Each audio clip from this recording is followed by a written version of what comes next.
சாலை வசதி கேட்டு பல காலமாக கோரிக்கை வைத்து விரக்தியடைந்த திண்டுக்கல் பகுதி மக்கள் தங்கள் சொந்த செலவிலேயே சாலை அமைத்துக் கொள்ளும் முடிவுக்கு வந்துள்ளனர்.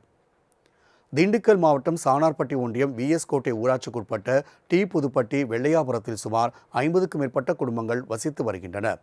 பல ஆண்டுகளாகவே சாலை வசதி அமைத்து தரப்படாமல் உள்ளது. தனியார் இடத்தில் வழிபாதைகள் உள்ளதால் இதற்கு அனுமதி கிடைக்காத சூழல் ஏற்பட்டுள்ளது.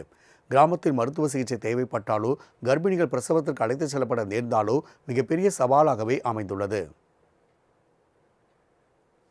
ரொம்ப கஷ்டமாக இருக்குது. ஸ்கூலுக்கு அனுப்பிச்சிட்டு எப்போ வரும்னு நாங்கள் காத்திருக்கிற மாட்டாவே இருக்குது. என்னாச்சோ ஏதாச்சும் தெரியலன்னு காத்திருக்க மாட்டேன் இருக்குது. நாங்கள் வெள்ளையபுரத்தை சுற்றி ஒரு 40-50 குடும்பம் இருக்கோம்.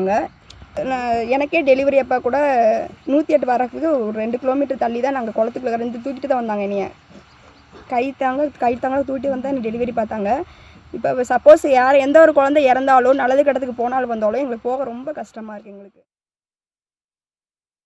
மழைக்காலங்களில் கிராமத்தினர் குளம் வழியாகவே வேலைக்கும் மருத்துவமனைக்கும் சென்று வரும் நிலையில் தங்களுக்கு பொது வழிப்பாதை அமைத்து தருமாறு அரசு அதிகாரிகளிடத்திலும் அரசியல்வாதிகளிடத்திலும் பலமுறை கோரிக்கை விடுக்கப்பட்டது.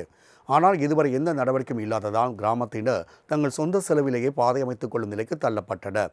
இதற்காக மக்கள் அனைவரும் சிறுக சிறுக பணம் சேர்த்து அதை வைத்து ஜேசிபி வாடகைக்கு அமர்த்தி குளத்தின் ஓரத்தில் மண் சாலை அமைத்தனர். இந்த தடத்துல இருந்து எங்களுக்கு யூனியன்ல இருந்து எங்களுக்கு ஏதாவது ஒரு நல்ல விமர்சனம் எடுத்து இதை வழி போட்டு கொடுத்துருங்க. அது மட்டும் கேட்டு கொடுக்குறேன். இல்லாதனால தண்ணிக்குள்ள நாங்கள் பிள்ளை ஊட்டியெல்லாம் பள்ளிக்கூடத்துக்கு போகும்போதெல்லாம் ஒன்றும் பண்ண முடியல. ஒருத்தர் முடியாட்டியும் கூட ஒரு ஆம்புலன்ஸ் கொண்டுட்டு போக கூட எங்களுக்கு வழி இல்லை. தற்போதைக்கு இந்த சாலையை பயன்படுத்திக் கொள்வதாகவே இருந்தாலும் விரைவில் நிரந்தர தார் சாலை அமைத்து தருமாறு பொதுமக்கள் அனைவரும் சானார்பட்டி ஊராட்சி ஒன்றியத்திற்கும் திண்டுக்கல் மாவட்ட நிர்வாகத்திற்கும் கோரிக்கை விடுத்துள்ளனர்.